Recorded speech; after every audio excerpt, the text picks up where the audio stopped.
आपको उत्तराखंड से बता रहे हैं। कोटद्वार पे अंकिता हत्याकांड केस में आज कोर्ट का फैसला आ चुका है। अंकिता भंडारी के तीनों हत्या आरोपी दोषी करार हो चुके हैं और हत्या के तीनों आरोपी दोषी करार दिए गए। फिलहाल अब इन तीनों दोषियों को, जो अंकिता की हत्या में शामिल थे, इन दोषियों के लिए क्या सजा हो, इन बिंदुओं पर चर्चा चल रही है इस वक्त कोर्ट की। और आपको बता दें कि 2 बजे तक ये क्लियर हो जाएगा, स्पष्ट हो जाएगा कि तीनों आरोपियों को आखिरकार क्या सजा मिलती है। फिलहाल परिजनों का तो यही मानना है कि कोर्ट इन्हें फांसी की सजा दे। जो घृणित कार्य इन तीनों आरोपी के द्वारा किए गए, इस मामले में पूरा परिवार लगातार इंतजार कर रहा था कि जल्द से जल्द इस मामले में फैसला आए। फिलहाल ये सबसे बड़ी खबर है। पुलकित, सौरभ और अंकित, तीनों जो इस मामले में दोषी थे, इन तीनों दोषियों को कोर्ट केस में, हत्याकांड में कोर्ट का फैसला आ चुका है। सजा इनको क्या मिलती है ये देखना अभी बाकी है। तो पूरा परिवार जिस तरीके से इंतजार कर रहा था कि जल्द से जल्द इस मामले में फैसला आए, क्योंकि जिस तरीके से ये पूरा मामला सामने आया, पूरा देश उस वक्त आक्रोश में था। एसआईटी की तरफ से जांच के बाद 500 पेज की चार्जशीट में कोर्ट में फाइल किया गया। इसमें 97 गवाहों को नामित किया गया और अभियोजन पक्ष की तरफ से भी गवाहों को कोर्ट में पेश किया गया। बयान, सबूतों सभी को सुना गया, सुनवाई पूरी हुई। और आज शुक्रवार का जो दिन है बड़ा ही इंपॉर्टेंट है अंकिता भंडारी के लिए, अंकिता के परिजनों के लिए, क्योंकि आज ये जो पूरा मामला है 2 साल से ऊपर तक चला, सुना गया कोर्ट में और आज इसमें फैसला आया है। तीनों आरोपी दोषी करार कर दिए गए हैं। तीनों आरोपी पुलकित तारे, गौरव भास्कर और तीनों को जो अभियुक्त थे, तीनों को 302 धारा में और जो विभिन्न धाराएं और लगी थी उनमें दोषी सिद्ध कर दिया गया। और दोनों पक्षों के वकीलों से उस पर बोलने के लिए कहा गया कि वो जिरह करने के लिए कहा गया। तो जो पुलकित तारे के अधिवक्ता थे उन्होंने कहा कि कम से कम सजा दी जाए, और इधर जो अभियोजन पक्ष के अधिवक्ता थे उन्होंने इस बात को कहा है कि सजा के साथ साथ कठोर से कठोर सजा दी जाए और सजा के साथ साथ अंकिता भंडारी के जो परिवार को मुआवजा दिया जाए, जिससे कि उनके आंसू पोंछे जा सके। बहुत ही हाई प्रोफाइल मामला। आपने देखा होगा कि उस वक्त उत्तराखंड में कितना आक्रोश था। हर एक व्यक्ति अपने घर से निकलकर अंकिता को न्याय दिलाने की मांग कर रहा था। और देखिए 2 महीने 8 महीने से ज्यादा का दिन बीत चुका है और आलोक हमारे साथ मौजूद है, इस पर और ज्यादा अपडेट्स देंगे। आलोक, 2 साल 8 महीने बीत चुके और आज अंकिता को इंसाफ मिला है। सजा जिस तरीके से सुनाई गई है, इस मामले में तीनों को दोषी करार किया गया है। अब कोर्ट ये बिंदुओं पर चर्चा कर रहा होगा कि आखिरकार ये तीनों जो दोषी थे उनको कितनी सजा दी जाए। ये बड़ा इंपॉर्टेंट है इसमें कि कितनी सजा मिलती है आरोपियों को।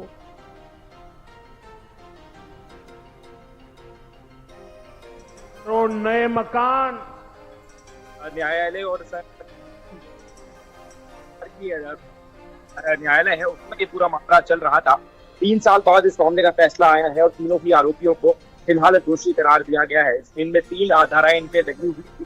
254 की धारा लगी हुई थी, 302 की धारा लगी हुई थी और 201 की धारा लगी हुई थी, जिसका मतलब है कि हत्या का मामला, साक्ष्य मिटाना और अनैतिक व्यापार।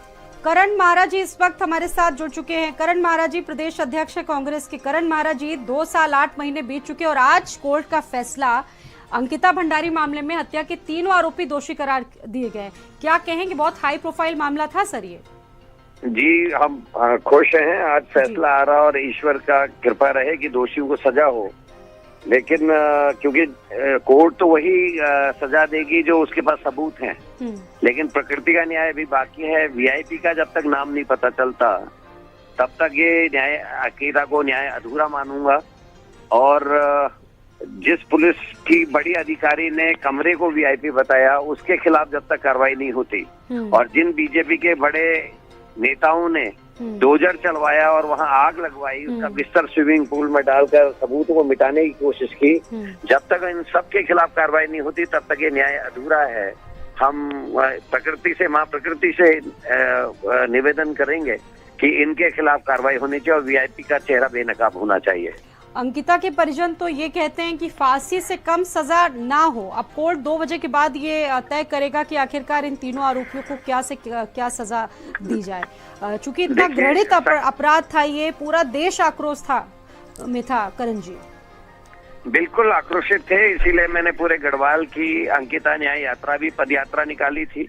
10-12 दिन मैं अपने शीर्ष नेतृत्व के साथ जेलों में भी रहा और पूरा जनता, पूरा आम इंसान जो है वो इसमें आंदोलन था। केवल उत्तराखंड नहीं, पूरे देश में थी। और हमारे नेता राहुल गांधी जी ने तो अपनी भारत जोड़ो यात्रा में भी एक पूरा दिन अंकिता को समर्पित किया था।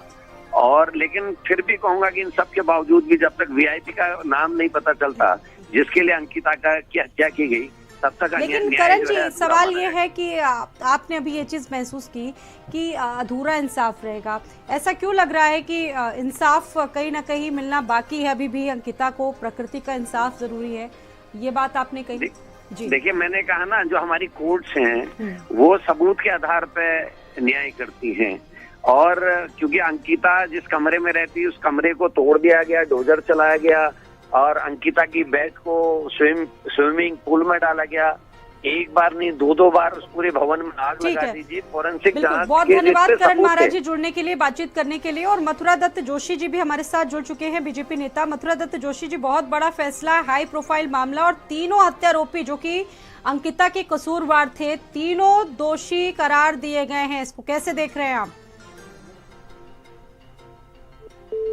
चलिए, उनसे अभी संपर्क मेरा टूट गया है। अंकिता हत्याकांड केस, कोर्ट का बड़ा फैसला, बातचीत लगातार इसमें चल रही है और पूरा देश इंतजार कर रहा था कि अंकिता भंडारी के हत्यारों को फांसी दी जाए।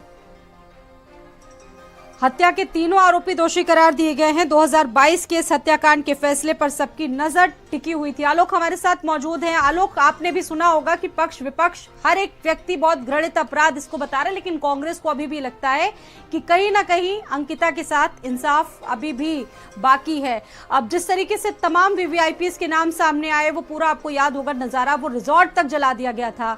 बहुत सारी चीजें जिसको लेकर आपने ये भी सुना होगा कि परिजनों ने कहा कि पुलिस ने अपनी थ्योरी तक बदल दी। बहुत सारे खासतौर से जो वीआईपी लोग हैं उनको बचाने की इसमें कोशिश भी की गई। इस तरह के आरोप भी बीच बीच में लगते आए हैं। जी बिल्कुल। देखिए स्वाति, मैं आपको बताना चाहूंगा कि हमारे देश की जो न्यायपालिका है वो इस बात पर काम नहीं करती है कि आरोप को सोचा जाए, बल्कि इस बात पर काम करती है कि आरोप जो है वो हुआ है, कहीं ना कहीं उसके लिए सजा दी जाती है। विपक्ष का आरोप फिलहाल ये है कि जो बाकी वीवीआईपी थे उनके नाम का खुलासा नहीं हुआ है। हालांकि वीवीआईपी जो पहुंचे नहीं थे तो उसको एक सजा की श्रेणी में कंसिडर नहीं किया जा सकता है। इसके अलावा आपको बताना चाहूंगा, जहां तक साक्ष्य मिटाने की बात है, जहां तक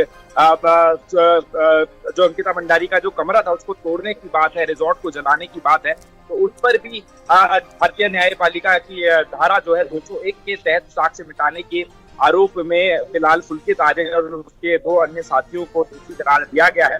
और फिलहाल कोर्ट का ये फैसला है कि तीनों ही जो धाराएं लगाई गई हैं, चाहे वो धारा को जिसमें साक्ष्य मिटाना हो, 302 हो। आलोक, जुड़े रहेंगे आप। मथुरा दत्त जोशी जी इस वक्त हमारे साथ मौजूद हैं, नेता भाजपा मथुरा दत्त जोशी। आज उत्तराखंड के लिए बहुत बड़ी खबर है। अंकिता भंडारी के लिए आक्रोश आप भी जानते हैं कि पूरे देश में था। जिस तरीके से तीनों आरोपियों ने जो घृणित काम किया अंकिता के साथ, आज फैसला आ चुका है।